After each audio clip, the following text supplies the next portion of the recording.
연말이나 연초가 되면은 그 동해 바닷가로 달려가서 해 뜨는 것을 보고 싶어하는 사람들이 많이 있습니다. 새해 첫날 그 일출을 보면서 건강 그리고 행복 그리고 계획 세웠던 일들이 잘 되기를 바라면서 해맞이를 가는 사람들이 있을 것입니다. 그리고 특별한 추억을 만들고 싶어서 그렇게 달려가는 분들도 계실 줄로 압니다. 일출 사진을 준비해 봤는데요. 한번 볼까요? 우리나라에서 가장 아름답다고 하는 정동진의 일출 사진입니다. 저도 몇 번 이제 교회에서 MT도 가고 교육자 수련회도 가고 하면서 이제 동이 터오는 그 바닷가에서 해 뜨기를 기다려본 기억이 있습니다만 사실 돌아보면 별로 좋은 기억은 아니었습니다. 왜냐하면 춥고 배고프고 사람들이 많아서 이리저리 치이고 고생만 했던 그런 기억들이 많이 있습니다. 무엇보다 더 고생을 했던 이유는 해 뜨는 시각을 잘못 예상해가지고 잘못 계산해가지고 더 고생을 했습니다. 여러분 요즘 해가 몇 시에 뜨는 줄 아십니까? 정확하게 아시네요. 네. 요즘 7시 20분은 넘어야 해가 뜹니다. 근데 여름에는 몇 시에 해가 뜨죠? 5시 반은 돼야 뜹니다. 그러니까 이게 너무 격차가 크잖아요. 그래서 저는 그때 당시에는 요즘처럼 바로 검색하면은 정보를 얻을 수 있는 그런 시대가 아니었기에 한 5시에 갈 때도 있었고 6시에 갈 때도 있었습니다. 무작정 해가 뜰 때까지 1시간도 기다려보고 2시간도 기다려보는데 좀 고생을 많이 했던 것 같습니다. 생각해보면 그 해 뜨는 시간을 잘 몰랐던 이유 때문에 그런 생고생을 한 것도 있었지만 이 동이 트기 직전의 그 새벽녘은 좀 더 어스름한 것 같아요. 기온도 더 떨어져서 추위도 더 몰려오는 것 같습니다. 그런 것들이 더 고생스러운 추억을 만들었던 이유가 아니었을까 생각해 봅니다. 오늘 함께 읽은 말씀은 그 어둠이 짙었던 인류 역사 가운데 희망의 동이 터오기 직전의 상황입니다. 동트기 직전에 그 어두운 새벽녘에 기온이 더 떨어져서 사람들이 더 고생하듯이 희망의 동이 터오기 직전의 시대적 상황은 진리의 말씀을 듣기가 참 어려운 시대였습니다. 하나님을 모르는 사람들이 더 활개치며 살아가는 그런 어둠의 시대였습니다. 그러던 어느 날 말라기 선지자 이후에 400여 년 그 침묵의 시간을 깨고 드디어 하나님의 천사가 이 땅에 찾아왔습니다. 하나님의 구원의 역사가 실제적으로 이 땅에 펼쳐지게 될 것을 전해주러 천사가 찾아왔습니다. 어디로 갔는가 살펴보니까 오늘 함께 읽지는 못했지만 26절에 보니까요, 갈릴리 나사렛이란 동네에 천사가 찾아갔다 나옵니다. 갈릴리에 있는 나사렛이란 동네라는 말, 그것은 무슨 의미입니까? 그런 동네가 거기 있었는지 사람들이 잘 몰랐다는 겁니다. 어디에 이런 동네가 있는지도 몰랐는데 그 작은 동네에 하나님께서 천사를 보내셔서 그 소식을 전하러 가게 하셨다는 겁니다. 거기에 누가 있었기에 그 당시 사람들은 이름도 모르는 변방의 작은 시골 마을에 하나님은 천사를 보내셨던 것입니까? 다윗의 자손 요셉과 약혼한 처녀가 있었다. 그 이름은 마리아였다라고 나옵니다. 옛날 성경에는 정혼을 했다고 나오는데요, 이 말은 유대인들이 결혼하는 그 풍습과 관련이 있습니다. 보통 유대인들의 결혼식은 2단계로 이루어졌습니다. 결혼식을 올리기 1년 전에 서로 결혼하기로 서약을 하는데요, 정혼 예식을 갖습니다. 그러면 이때부터 법적으로 두 사람은 부부가 되는 것이죠. 그러나 아직 합방은 하지 않고 같이 살지도 않습니다. 그런 상태로 1년의 시간을 보냅니다. 그동안에 신랑은 무엇을 하는가? 신부를 데려오기 위해서 준비를 하는데요, 아버지의 집에 거처를 마련하러 갑니다. 그리고 다시 신부를 데리러 오게 될 텐데 그때까지 신부는 신랑이 올 때까지 등불을 준비합니다. 그리고 순결을 지키면서 신부 수업들을 하나씩 준비해 가고 또 그 수업을 받습니다. 그런데 만약에 이 기간 동안에 신랑과 신부에게 불미스러운 일이 생기게 되면 문제가 아주 커지게 되는데요, 정혼 기간 중에 간음하게 되면 법적으로는 부부이기 때문에 유부녀가 간음한 것으로 간주하여서 율법에 따라서 돌로 쳐 죽임을 당하게 되었습니다. 오늘 함께 읽은 말씀, 그 내용들을 좀 살펴보면 이와 같이 다윗의 자손인 요셉과 정혼 예식을 하고 1년 동안 정결하게 신부로서 잘 준비하고 있었던 그 마리아에게 주의 천사가 찾아온 것입니다. 누가복음 1장 27절 말씀 같이 한번 읽어볼까요? 시작. 다윗의 자손 그 처녀의 이름은 마리아라. 마리아를 만난 그 천사의 심정은 어땠을까 생각해 보았습니다. 천사도 감격스러웠을 것 같습니다. 오늘 드디어 당신을 만났습니다. 하나님께서 태초부터 예정해 놓으셨던 그 동정녀가 바로 당신이었군요. 이렇게 오늘 당신을 만나게 되었다니 정말 감격스럽습니다. 그런 심정으로 찾아왔을 것입니다. 왜냐하면 여기 말씀에 나온 다윗의 자손 요셉과 정혼한 처녀라고 하는 그 말은 에덴 동산에서 아담과 하와가 처음에 범죄했을 때 하나님께서 그들에게 복음의 그 원시 복음을 전하셨던 순간이 있었는데요. 그때부터 예정하셨던 하나님의 구원 계획이었기 때문에 그렇습니다. 창세기 3장 15절 말씀을 같이 한 번 더 읽어보겠습니다. 시작. 내가 너로 여자와 원수가 되게 하고 내 후손도 여자의 후손과 원수가 되게 하리니 여자의 후손은 내 머리를 상하게 할 것이요 너는 그의 발꿈치를 상하게 할 것이니라 하시고, 여기에 나온 여자의 후손은 누구입니까? 동정녀에게서 성령으로 잉태하여 탄생하신 예수 그리스도를 가리키는 말입니다. 이것이 처음에 아담과 하와에게 복음을 듣게 해주셨던 그 원시 복음의 내용이었고, 그것이 오늘 마리아를 통해서 이 땅에 실현되게 되었던 것이죠.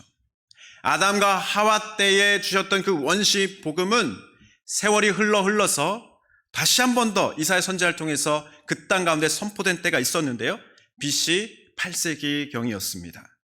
이사야 선지자를 통해서 구원의 그 은혜가 어떤 징조로 나타나게 될지를 증거해 주셨는데, 당시에는 아스 왕이라는 왕이 하나님 앞에서 죄를 계속 쌓아가던 때였습니다. 불신앙의 극치를 보여주던 그런 때였습니다. 그런데 그때에 하나님께서 그 백성들을 어떻게 구원하실지에 대해서 알게 해주시고 깨닫게 해주시는 말씀을 이사야 선지자를 통해서 주셨는데요. 그 말씀을 통해서 아스 왕과 그 백성들에게 오직 하나님만 의지하라, 그 말씀을 전해주셨던 것입니다. 이사야서 7장 14절 말씀에 보면 그러므로 주께서 친히 징조를 너희에게 주실 것이라. 보라, 처녀가 잉태하여 아들을 낳을 것이요 그의 이름을 임마누엘이라 하리라 하셨습니다. 이 말씀의 뜻을 살펴보면요, 중의적인 표현입니다. 첫 번째로는 그 당시에 그 아스 왕과 그 백성들을 하나님께서 구원하시겠다, 반드시 구원하실 것이다 라고 하는 그 메시지였고요. 두 번째는 앞으로 메시아를 보내주실 것이다. 그래서 그의 나라와 그의 백성들을 구원하실 그 하나님의 예정하심의 은혜, 그 징조가 어떻게 나타나실 것에 대해서 미리 알려주신 그런 귀한 말씀이었습니다.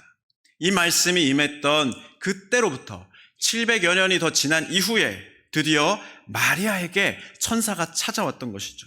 주의 놀라운 구원이 이 땅에 이제 막 시작되었음을, 이제 그 말씀이 실현되었음을, 그 일 가운데 당신이 택함 받게 되었음을 천사가 전해주게 되었습니다. 얼마나 감격스러운 순간이었겠습니까? 제2차 세계대전이 있었던 때에 실화를 바탕으로 해서 만들어진 영화가 있습니다. 그 라이언 일병 구하기라고 하는 영화를 잘 아실 겁니다. 그 영화의 바탕이 되는 이야기가 뭐냐면, 한 가정에 그 어머니가 4형제를 둔 가정이 있었는데 그 형제들이 다 노르망디 상륙작전에 투입이 된 거예요. 근데 정말 치열한 전투 현장에 다 그 형제들이 배치가 되어서 다 형제들이 그 작전을 통해서 목숨을 잃게 되는 위기를 만나게 되었던 것입니다. 한 가정의 형제들이 다 목숨을 잃게 될 것 같은 그런 위기를 만나게 되자 상부에서 지시를 내린 거죠. 그 형제 중에 한 명이라도 살려서 어머니에게로 돌려보내주자, 그런 명령이 이제 내려지게 됩니다. 그 일을 위해서 특공대원들이 파견됩니다. 그리고 마지막 남아있다라고 하는 그 한 명의 아들이 있는 곳으로 보내지게 되는데 그것도 치열한 전투가 벌어지고 있는 최전선 근방이었습니다. 임무를 완수하기 위해서 특공대원들이 그 최전선으로 나아가는 동안에 수차례 전투를 치릅니다. 그리고 대원들 중에서 2사람이 목숨을 잃게 됩니다. 그리고 마지막에 한 차례 더 독일군들과 격전을 치러낸 후에 그 전투 현장에서 애타게 찾고 있었던 라이언 일병을 드디어 만나게 됩니다. 그 라이언 일병을 만나게 되었을 때 그 순간 부대원들은 잠시 할 말을 잃게 됩니다. 드디어 만나게 되었구나. 그렇게 생각했던 것이죠. 마리아를 만났던 그 순간 큰 천사의 마음도 이와 같은 마음이지 않았을까라고 하는 것이죠. 그렇지만 마리아의 입장에서는 어떠했을까요?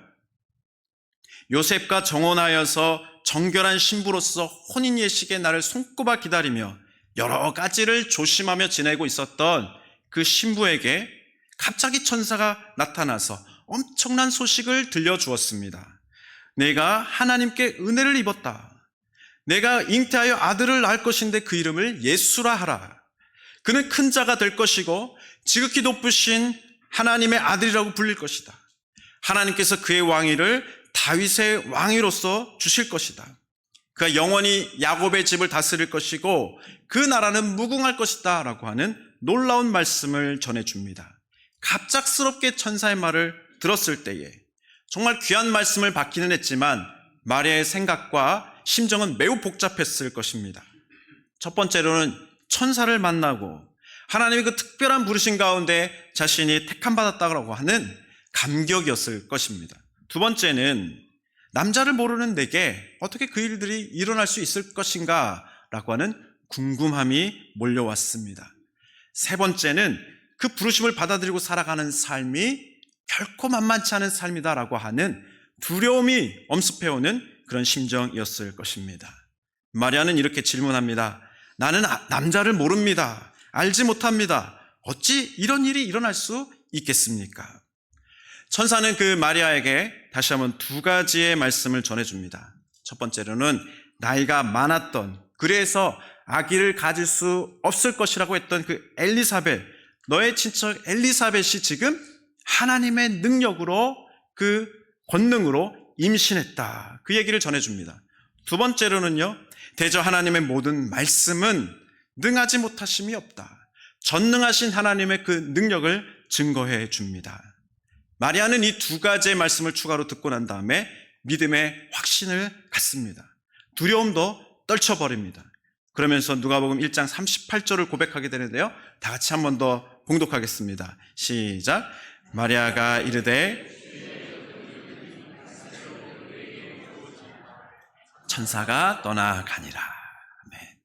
사랑하는 성도 여러분, 간절히 바라는 것은 우리 모두가 이 마리아처럼 하나님께서 큰 일을 감당하게 하시는 주의 종들이 될 수 있기를 간절히 바랍니다. 마리아처럼 주의 큰 일 가운데 도구로 쓰임 받으려면 무엇이 필요할까요? 오늘 말씀해 보면요, 전능하신 하나님의 말씀을 있는 그대로 믿는 자여야 합니다. 말씀 그대로 다 이루어진 것을 믿는 자, 그리고 앞으로도 그 말씀 그대로 이루어질 것을 믿는 자가 되어야 합니다. 말씀을 있는 그대로 믿지 못하게 만드는 요소들이 이 땅에, 이 세상에 얼마나 많은지 모릅니다. 여기 우리 함께 읽었던 말씀, 동정녀가 잉태하여 아들을 낳았다라고 하는 이 놀라운 전무후무한 사건에 대해서도요, 여러 가지 도전들과 문제제기들이 많이 있었습니다. 초대 교회 때부터 계속해서 도전해오는 그런 사람들이 있었습니다. 그들이 주장하는 바를 보면 이사야서 7장 14절 말씀을 볼 때 히브리어로 그 동정녀라고 하는 단어를, 히브리어로는 베툴라, 남자를 모르는 여자라고 하는 단어를 사용해도 되는데 그저 거기에 젊은 여자, 알마라고 하는 단어를 썼다는 겁니다. 그러니 이것이 꼭 동정녀를 가리키는 말인가라고 문제제기를 했던 것이죠. 그러면서 사람들이 동정녀에게서 예수님이 탄생하셨다라고 하는 것이 상식적으로 여겨지기가 어려운데 그것을 강조하는 게 신앙의 본질인가라고 도전해오는 사람들이 있었습니다. 그런데요, 나중에 예수님이 오시기 직전에 완성이 되었던 70인역 그 헬라어 번역 성경을 보면은 거기에 정확하게 동정녀라고 쓰여져 있습니다. 동정녀라고 하는 말 헬라어로 파르테노스인데요. 이 단어를 번역하는 단어로 선택해서 이사야서 7장 14절에 기록을 한 것이죠. 그래서 그 신학적인 그 의미들을 되새기면서 마태복음과 누가복음에서도 그 의미들을 받아가게 되는데요. 이사야서 7장 14절 말씀을 마태복음에서는 그대로 인용합니다. 파르테노스, 동정녀라고 분명하게 기록하면서 그 말씀을 통해서 하나님께서 이 큰일을 행하셨다라고 하는 것을 드러내 줍니다. 누가복음에서는 직접 인용하지는 않았지만 두 번씩이나 간접적으로 약혼했지만 처녀였던 마리아라는 표현을 반복해서 사용합니다. 마태복음과 누가복음에서 젊은 여자라는 단어를 선택하지 않고 동정녀, 파르테노스라고 하는 단어를 선택한 이유는 무엇이었을까요? 그것은 이 마리아가 원시 복음에서부터 시작된 거대한 구원의 역사의 그 흐름 가운데서 정점의 순간에 있다는 것입니다. 하나님의 놀라운 구원 계획의 정점에 있는 그 마리아를 주목해 보라는 것이죠. 그래서 단순히 이 동정녀 탄생이 신기한 기적의 사건으로만 보지 말라는 것입니다. 하나님이 태초부터 예정하신 위대한 구원의 언약이 실현되는 그 순간 마리아를 통해서 신실하게 그것이 이행되고 있음을 확인하라고 분명히 보여주는 증거의 말씀입니다. 오늘 함께 이 말씀을 듣는 우리 모두에게 다시 한 번 더 이 놀라운 말씀이 믿어지고 이해되어지고 그 하나님의 놀라운 은혜가 가득하게 임하게 될 수 있기를 주님의 이름으로 축복합니다. 무신론자들이 공격적으로 비판하는 그런 성경의 사건 가운데서 동정녀가 잉태한 것에 대해서도 공격을 많이 합니다. 비판을 많이 합니다. 그들이 말하기를 근거 없는 주장 아닌가, 맹목적인 신앙 아닌가, 비과학적인 이 사실에 대해서 계속 얘기하는 것은 받아들일 수 없다라고 이야기합니다. 근데 이 부분을 우리는 어떻게 해석하는 것이 옳겠습니까? 그 옥스퍼드 대학의 존 레녹스 박사라는 분이 이렇게 이야기합니다. 그 무신론 과학자들에게 대해서 이렇게 말을 하는데요. 만약 자연 법칙이 무엇인지 모른다면 기적을 보더라도 그것이 기적임을 알 수 없을 것이다. 이렇게 설명합니다. 그러니까 신앙과 과학이 상반되지 않는다고 설명합니다. 그러면서 이렇게 이어가는데요. 과학은 자연의 규칙성을 연구한다는 것이죠. 그리고 바로 그 규칙성 때문에 우리는 예외가 발생했을 때 그것을 인식하게 된다고 설명합니다. 그러므로 기적은 무엇인가? 기적은 법칙의 위반이 아니라 법칙을 만드신 분의 개입이라는 겁니다. 법칙을 만드신 하나님이 그 시스템에 개입하셔서 새로운 사건을 일으키신 것, 그것이 기적이라는 것이죠. 그래서 그 순간 우리는 인식하게 됩니다. 아, 하나님이 하셨구나. 아, 하나님께서 이 일들을 진행하고 계시는구나. 그것을 우리가 비로소 그 순간에 깨닫게 된다라고 하는 설명입니다. 하나님은 마리아를 통해 자신이 이 땅 가운데 구원의 역사에 개입하셨다라고 하는 것을 증거하셨습니다.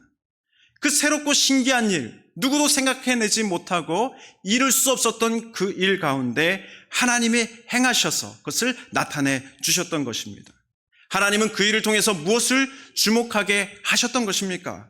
하나님은 자신의 백성들을 사랑하시고 버려두지 않으시며 구원하기를 원하신다라고 하는 그 하나님의 의지를 나타내고자 하시고 그것을 주목하게 하시고 믿게 하시는 하나님의 뜻이 거기에 있었던 것입니다. 이런 것을 볼 때 좋은 신앙인이 되기 위해서는 무엇이 필요할까 생각하게 되는데요. 하나님이 지금 무엇을 말씀하시는가? 또 무엇을 이루고 계시는가? 무엇을 행하고 계시는가? 그것을 우리는 잘 주목해 볼 수 있어야 합니다. 그리고 또 한 가지가 필요합니다. 그것은 용기입니다. 팀 켈러 목사님은 그의 책에서 용기가 필요한 신앙은 기독교밖에 없다라고 설명합니다. 왜냐하면 신의 속성을 비교하면서 분석해 볼 때 기독교의 신은 아주 독특한 부분이 있다는 거예요. 그것은 바로 용기라고 설명합니다. 예수님은 하늘 영광을 다 버리시고 이 땅에 오셨습니다. 그리고 가장 낮은 비천한 곳으로 오셨는데 용기가 필요하셨다는 거예요. 그 용기가 있으셨기에 그 일을 하셨다는 겁니다. 그는 죽을 수밖에 없는 연약한 인간이 되셔서 고난과 배반과 죽임을 당하셨는데 용기 없이는 그것을 끝까지 하실 수 없었다라고 말합니다. 그 용기는 사랑에 근거한 용기입니다. 우리 모두를 위해서 그 모든 희생을 주님은 가치 있게 여기셨습니다. 연약한 사람들을 대신해서 인류의 모든 죄를 짊어지시고 십자가 위에서 대속하시는 것, 그것을 주님께서는 가치 있는 일로 여기시고 조금도 주저하지 않으셨다라고 하는 것이죠. 이것은 다른 종교에서 찾아볼 수 없는 아주 독특한 신의 속성이다라고 하는 것입니다. 그러므로 예수를 닮은 하나님의 사람들은 믿음의 길을 걸어가고자 할 때에 잊지 말아야 할 것이 있습니다. 그것은 용기입니다. 용기를 가지고 믿음의 길을 걸어갈 수 있기를 간절히 바랍니다.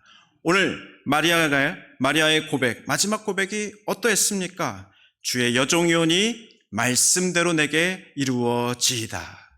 죽음을 각오한 용기 있는 믿음의 결단을 하고 있습니다. 여러분, 페르시아 제국의 왕후가 된 그 에스더가 유대 민족이 당면한 그 절체절명의 순간에 구원의 길을 열어갈 때에 어떤 고백으로 나아갔습니까? 죽으면 죽으리라. 죽으면 죽으리라 라고 하는 그 결단 가운데서 기도하고 하나님께 내어 맡기고 그가 용기를 내어 왕 앞으로 나아갔을 때에 생명의 길이 열려졌습니다. 하나님의 능력이 온 세상 가운데 드러나는 그 놀라운 역사가 펼쳐지게 되었음을 우리는 기억할 수가 있습니다. 사랑하는 성도 여러분, 예수님처럼, 에스더처럼, 그리고 오늘 마리아처럼 믿음의 용기를 가지고 나아가시기를 간절히 바랍니다. 그가 믿음의 용기를 가질 수 있었던 것, 또 한 가지를 우리가 생각해 보면서 말씀을 마무리하고 싶은데요. 누가복음 1장 39절에서 40절 말씀 마지막으로 함께 봉독하겠습니다. 시작. 이때에 마리아가 일어나 사가랴의 집에 들어가 엘리사벳에게 문안하니. 자, 지금 마리아가 누구를 찾아갔습니까? 먼저 은혜 받은 자, 먼저 믿음의 증거를 소유한 엘리사벳을 찾아 나갔습니다.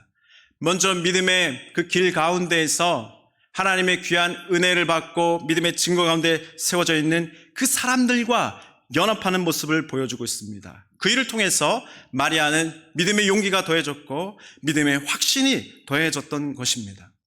BC 8세기의 아스 왕은 믿음의 형제들과 연합하는 것을 거부했습니다.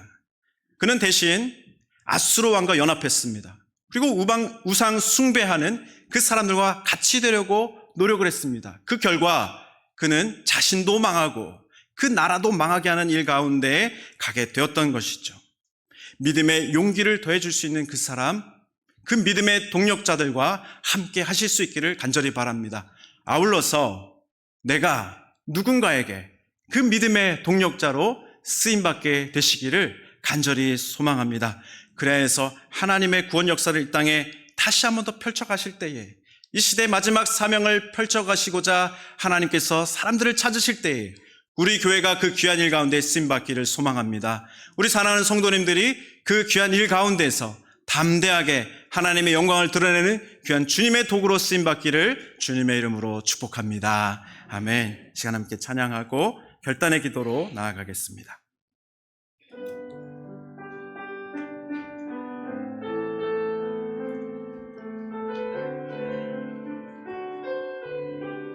하나님은 우리의